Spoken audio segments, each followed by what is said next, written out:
बोल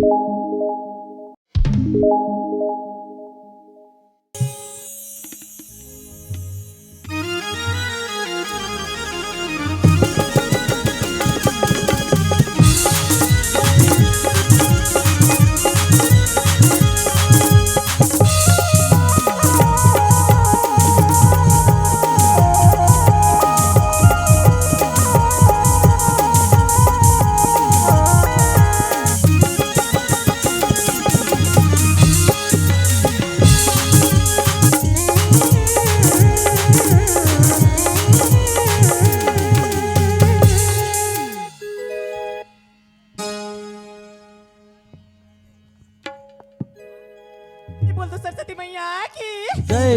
अरे नहीं खा के आए हो काया एक घंटा जय बुला देते हो। अजी सुना था तुझी मास्टर बताना यार।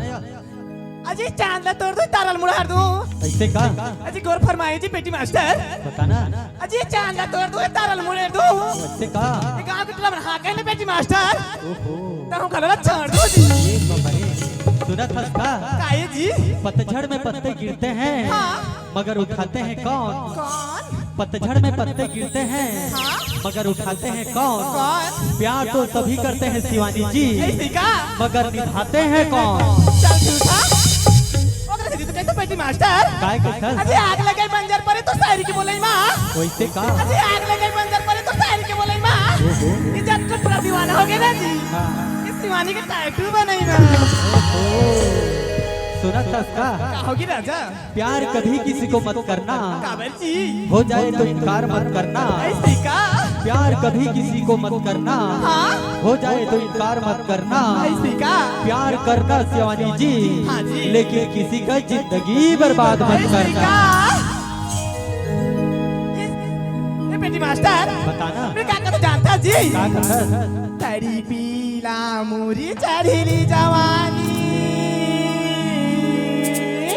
ऐसे का काबिली लगाने लागी ओहो ए राजा जी बाजा बाजी की ना बाजी ए राजा जी बाजा बाजेगी ना बाजेगी लाओ बाजेगी बजाओ ना जी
बाजा बाजे कि ना बाजे